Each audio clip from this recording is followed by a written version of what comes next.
Acupuntura e psicologia. Acupuntura e psicologia corresponde à aplicação da acupuntura, uma medicina tradicional, para amenizar o sofrimento psicológico, enquanto técnica auxiliar da psicoterapia e teoria específica, e não a uma área de atuação profissional restrita aos especialistas em saúde mental. Considerando que a adaptação de uma arte técnica derivada do sistema etnomédico chinês, feito à acupuntura, às diversas profissões de saúde exige cada vez mais a produção de protocolos de ação especializados na área abordada, esta prática toma como referências tanto o saber tradicional chinês como a disciplina e profissão especializada em questão, a psicologia.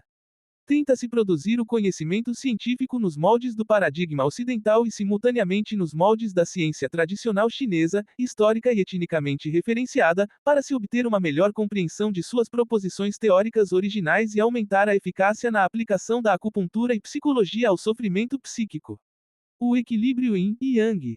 Área de atuação profissional. Enquanto campo de prática profissional, a aplicação dessa técnica, que a rigor não pode ser dissociada de um conjunto de outras igualmente derivadas da medicina tradicional chinesa, tais como moxabustão, fitoterapia, auriculoacupuntura, etc., e limita-se às definições de atuação profissional do psicólogo reconhecida pelos órgãos de regulamentação da profissão, no Brasil o Conselho Federal de Psicologia.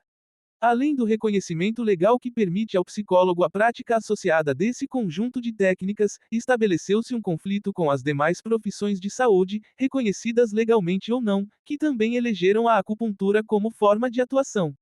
Observe-se também que a definição do campo específico de atuação do psicólogo possui uma área de interseção de limites difusos com as práticas da psiquiatria, neurologia, fisioterapia, fonoaudiologia e muitas das terapias reconhecidas como medicinas alternativas e complementares, MAC. A acupuntura foi reconhecida pelo Conselho Federal de Psicologia na Resolução CFP número 05/2002, através da qual fora regulamentada tal prática para o psicólogo. O CRP São Paulo em 2015 trouxe oficialmente que, compreende para fins de orientação e fiscalização que, a psicologia já compreendeu que a acupuntura é uma prática facultada ao psicólogo, e apesar da anulação da resolução CFP 05/02 pelo STF, não há óbice em que o profissional da psicologia vincule seu título de psicólogo, ao de acupunturista, entendendo que essa vinculação, por si só, não constituirá falta ética, grifo nosso, nota TEC. CRP São Paulo, COF 01/2015. E a seguinte nota técnica: Ministério da Saúde, Secretaria de Atenção à Saúde, Departamento de Atenção Básica, aponta oficialmente que o Departamento de Atenção Básica, da Secretaria de Atenção à Saúde, do Ministério da Saúde, que coordena a PNPIC, não vislumbra razões ou impedimentos legais quanto à atuação de profissionais de saúde de diferentes profissões no uso da acupuntura, bem como para os demais recursos da MTC voltados ao cuidado da população. Grifo nosso, nota técnica S. Brasília, Distrito Federal, 26 de setembro de 2013. Delvo Silva assinala a importância do relatório final da 8ª Conferência Nacional de Saúde, Reforma do Sistema Nacional de Saúde, art. 3º, item C, inclusão, no currículo de ensino em saúde, do conhecimento das práticas alternativas, ainda não implantado para o reconhecimento dessa técnica associada à psicologia no Brasil.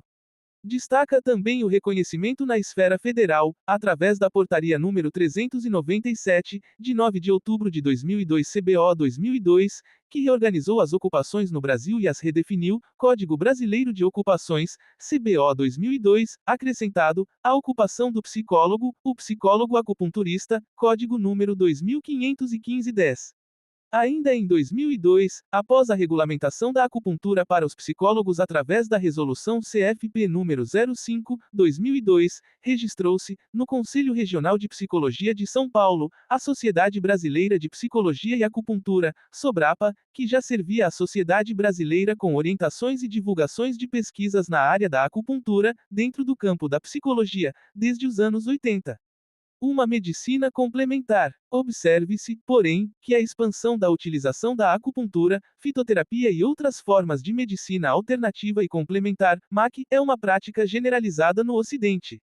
Na segunda Conferência Científica Internacional sobre Pesquisa e Medicina Complementar, Integral e Alternativa realizado em Boston, Massachusetts, 2002 apresentou-se dados oficiais do National Institutes of Health, NIH, National Center for Complementary and Alternative Medicine, NCCAM, estimando-se que a prevalência de uso das MAC aumentou de 25% em 1990 para 42% em 1997.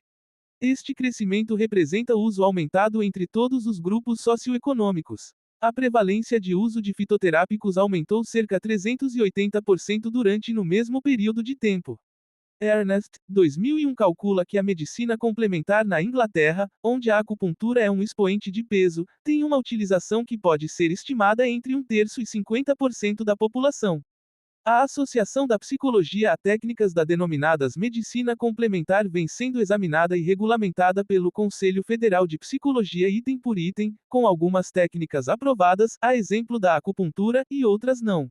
É preciso não esquecer também que a acupuntura integra um sistema etnomédico distinto cujo domínio exige um exercício de assimilação de uma série de contradições com o atual paradigma científico, a exemplo do conceito de energia vital, canais energéticos ainda não identificados anatomicamente, funções corporais e patologias descritas em linguagem metafórica, tríplice aquecedor, vento penetrante, vento da cabra louca, etc. Há diversas proposições de interpretação a partir da biofísica, antropologia, bioquímica, e outras disciplinas, longe ainda da formação de um consenso. O que se aplica a pesquisadores tanto no Ocidente como entre os praticantes da medicina cosmopolita ocidental nos países do Oriente. Por outro lado, não há dúvidas que a proposição de integrar esses saberes, de um modo ou de outro, vem sendo realizada não só com a psicologia mas também com outras especialidades profissionais que incluíram a acupuntura nas suas ações. As primeiras iniciativas vieram com a Revolução Cultural, propondo estrategicamente uma reunião das diversas tendências e escolas de acupuntura pelo Ministério da Saúde Pública da República Popular da China, com a publicação do Livro dos Quatro Institutos: Escola de Medicina Tradicional Chinesa de Beijing, Escola de Medicina Tradicional Chinesa de Xangai, Escola de Medicina Tradicional Chinesa de Nanjing, Academia de Medicina Tradicional Chinesa, e com a proposição de criação de profissionais de nível médio versados em acupuntura e saúde pública denominados médicos de pés descalços. Ambas iniciativas contribuíram para a consolidação e divulgação dessa prática empírica, que possui mais de 3.000 anos, reafirmando sua utilidade, como apontam as novas pesquisas lá realizadas em prol do desenvolvimento da ciência e medicina cosmopolita nas suas regiões de origem. Integração à psicologia. Pensar na relação entre psicologia e acupuntura significa compreender os distintos caminhos que a psicologia, essa jovem ciência, tomou tanto no Ocidente como no Oriente. No Ocidente pode-se identificar nessa história 3 marcos significativos: a psicologia fisiológica, experimental, a psicofísica, as teorias dos aspectos simbólicos e psicossomáticos, que inclui as explicações dos mecanismos hipnóticos e do efeito placebo. A definição de estímulo é uma ferramenta conceitual, tanto para a acupuntura como para a psicologia. Por sua origem, enquanto psicologia fisiológica e psicofísica, a psicologia está associada às contribuições de Wilhelm Wundt, 1832 a 1920, Gustav T. Fechner, 1801 a 1887, e E. H. Weber, 1795 a 1878. A psicologia fisiológica de Wundt estabeleceu os princípios de correlação mente-cérebro e definiu a consciência como objeto de estudo através da percepção e método experimental. A psicofísica de Weber, Fechner, na realidade precursora dos trabalhos de Wundt, estabeleceram a correlação entre o estímulo, sua natureza, intensidade e reações que provocam, incluindo o limiar e modo como podem ser percebidos, dando origem a uma série de estudos sobre as sensações, organização da percepção, Gestalt, padrão de respostas, associacionismo, que inclusive resultaram na teoria do reflexo condicionado. Há estudos sobre a equivalência, eficiência dos diversos tipos de estimulação utilizada na medicina tradicional chinesa, a saber, acupuntura, estimulação com agulhas e atualmente também com raio laser e produtos químicos específicos, estimulação com calor mochabustão, estimulação com dedos tuiná, shiatsu ou duin, estimulação com as mãos massoterapia, massagem chinesa, etc. Observe-se que a estimulação, de qualquer forma, é de natureza psicobiofísica, neuroestimulação, e integra-se a distintas teorias sobre organização do sistema nervoso, a exemplo dos dermátomos e musculatura envolvida nas emoções, bioenergética e reflexologia. Reflexoterapia. Entre essas possíveis interpretações do efeito da acupuntura na ciência ocidental tem certo destaque a teoria dos reflexos condicionados e diversas variantes desta teoria que, sem maior rigor, podem ser reunidas com o título de reflexoterapia. O desenvolvimento ocidental das teorias que utilizam a concepção de reflexo, estímulo e resposta, iniciou-se a partir das descobertas do reflexo condicionado, especialmente com as contribuições de Ivan Pavlov, 1849 a 1936, à medicina. Diversos estudos, como veremos, têm evidenciado o efeito da estimulação de pontos de acupuntura para eliciar ou inibir reflexos. Entre tais interpretações do efeito da acupuntura se destaca a teoria da irritação associada à desorganização do sistema nervoso, irritação, contra-irritação, como causa de doenças, que se beneficiam da sedação e sono, inclusive este é o fundamento das técnicas de sonoterapia.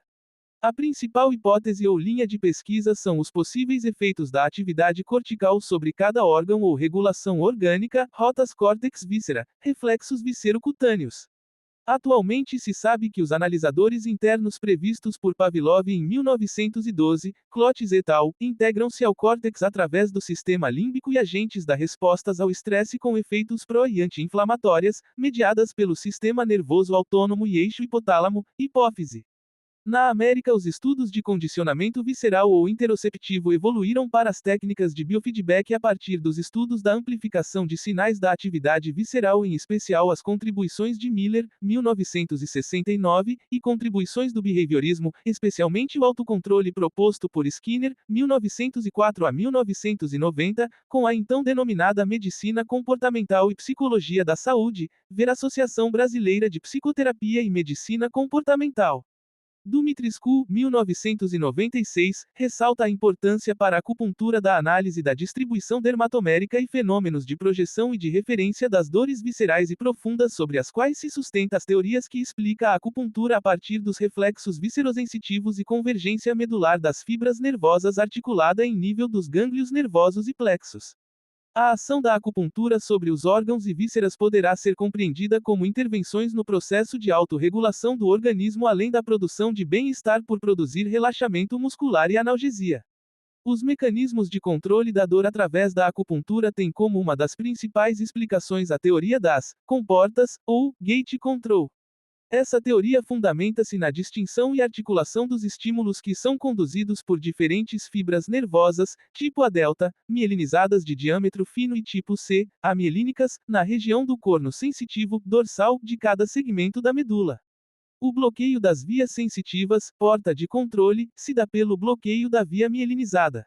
Dumitrescu, 1996, U.C.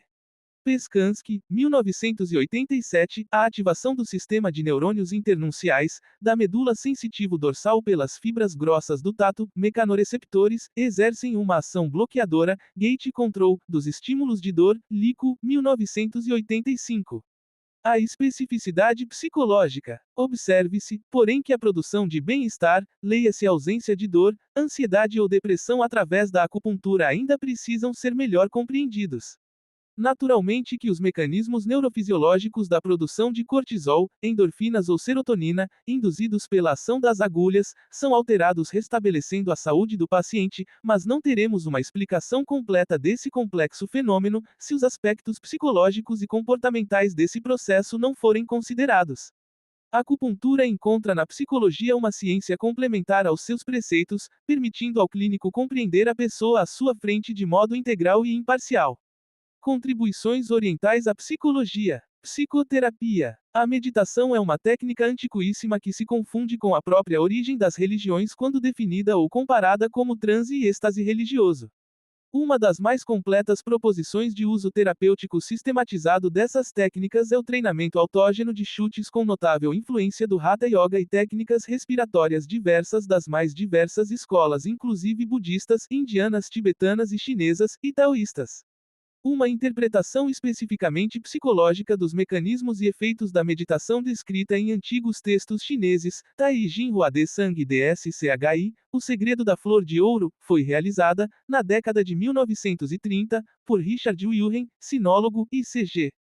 Jung, 1875 a 1961. O Wilhelm também apresentou ao Ocidente uma tradução do I Ching atribuído a Confúcio. Jung tem inúmeros textos dedicados a avaliar as diferenças entre o pensamento oriental e ocidental, a natureza das religiões orientais e correlações entre essas e os efeitos da psicoterapia. Entre os teóricos dos nossos dias que deram continuidade a essa linha de estudos podem ser citados os estudos de Alan Watts, 1972, Erich Fromm, 1960, e outras tentativas de tradução-aproximação conceitual desenvolvidos a partir destes. Os estudos neurofisiológicos, eletroencefalográficos e com ressonância magnética, IRM, dos estados de meditação e mais recentemente do próprio efeito da acupuntura registrado no homúnculo cortical, córtex somatosensorial, e áreas associadas cada ponto estão começando a ser interpretados enquanto processo de imagem corporal, controle da dor sensorial e afetiva além dos efeitos em áreas ou circuitos de regulação neurofisiológica que variam conforme os pontos estimulados. Terapia sexual. Correspondendo à moderna sexologia, medicina, terapia sexual, há toda uma concepção sobre a reprodução e sexualidade humana na mitologia e ciência oriental conhecidas no Ocidente como Tantra Yoga ou Taoísmo do sexo, reflexologia sexual chinesa. O filme Terapia do Prazer, Bliss, com produção e roteiro de Lance Yang, 1997, Sony Pictures Entertainment, aborda os métodos de tratamento de um terapeuta Baltazar Vincenza, Terence Stamp, que utiliza as técnicas orientais associadas à terapia sexual. O enredo é praticamente a descrição de uma história clínica. O clássico chinês, Livro do Imperador Amarelo, distingue as fases da vida humana a partir da maturidade sexual identificada nas mudanças físicas, dos cabelos, dentes, força e capacidade de trabalho, física e intelectual, do homem e da mulher em diversas faixas etárias. Além do Wang de Neijing, há uma série de livros clássicos sobre a sexualidade tipo Fang Chung Shu, Conselhos para a Moça Jovem, análogos ao conhecido Kama Sutra indiano, onde as tradições ou concepções sobre técnica sexual e as fases da vida e maturação sexual são também descritas em detalhes. Pode ser tomado como exemplo as descrições da capacidade de produção de sêmen masculino e da capacidade reprodutiva feminina, identificando ainda possíveis efeitos sobre a saúde e vitalidade do concepto de acordo com a idade dos pais. Na MTC registram 7 males da relação sexual: respiração contida, ejaculação precoce, circulação perturbada, perda de energia, esgotamento, disfunção erétil, incontinências, doença das sem obstruções, luxúria, ninfomania, satiríase, esgotamento do sangue. E Human, Fang Chung Shu, C. Caracterologia. As alterações da forma física de muitas doenças foram há muito reconhecidas pela medicina. Desenvolveram-se saberes como criminologia, frenologia, possivelmente com origem ou influência na caracterologia grega, teoria dos humores, que estabeleceu os 4 temperamentos, os tipos que apresentam as características da variação humoral sejam o sanguíneo, sangue, o fleumático, linfa ou fleuma, o colérico, bilis, e o melancólico, astrabilis ou bilis negra, por sua vez coincidem com o estabelecido na biotipologia, fisiognomonia chinesa. Desde o começo do século XX, o desenvolvimento da genética domina tais referenciais teóricos, entretanto, a maior ênfase é o perfil bioquímico das diversas síndromes e associações em vez das características estruturais e morfológicas do corpo humano. Contudo, as tentativas de identificar um perfil reconhecível nas malformações congênitas e genética das raças e do comportamento a partir do genoma estão apenas se iniciando. Teoria das emoções. Diversamente da medicina ocidental, que só veio a reconhecer a circulação do sangue no século XVII, William Harvey, 1578 a 1657, e os ritmos cerebrais, Hans Berger, 1873 a 1941, no século passado, na cosmovisão da medicina tradicional chinesa, MTC, há milhares de anos, referências à circulação e vários ciclos e ritmos podem ser identificadas tanto aos ciclos cósmicos, maiores que 28 horas, circadianos, que duram um dia, como infradianos, menores que 12 horas. São considerados correspondentes ao fluxo da energia vital, chinos meridianos e órgãos, onde distinguem as fases dos ciclos sazonais ou correspondentes às estações do ano e ciclos com períodos de 12 anos, astrológicos descritos no horóscopo chinês. Identificam naturalmente os ciclos circadianos, 24 horas, como sono e vigília, a circulação da energia em Yang, integrando estes ao padrão de pequenos ciclos infradianos, 12-24 avos, denominados, por eles, a grande circulação de energia. Ciclos sazonais correspondem à divisão do ano em 5 períodos regidos analogamente pela lei dos 5 elementos. A madeira gera o fogo que gera a terra, o metal que gera, cava, a água. Nessas categorias analógicas de análise dos fenômenos climáticos, primavera, verão, verão menor, outono, inverno, também se dividem órgãos do corpo, funções orgânicas, meridianos e patologias. Grande circulação da energia. O reconhecimento da teoria dos 5 elementos, ou 5 movimentos, constitui-se como uma verdadeira revolução no saber psi. Nessa proposição, os sentimentos ou emoções organizam-se como um ciclo associado à atividade dos órgãos meridianos durante o dia e durante o ano. Tais emoções e sentimentos podem ser benéficos ou patógenos a depender da forma como associados aos 5 elementos da natureza: vento, calor, umidade, secura, frio. Bernardo, 2006 e Vectori, 2005 também destacam a importância da via de mão dupla, onde o psiquismo não pode ser separado dos órgãos e vice-versa, isto é, as perturbações psíquicas, relativas às emoções, podem perturbar diretamente os órgãos e as alterações orgânicas podem agir sobre o psiquismo. Vectori, 2005, c.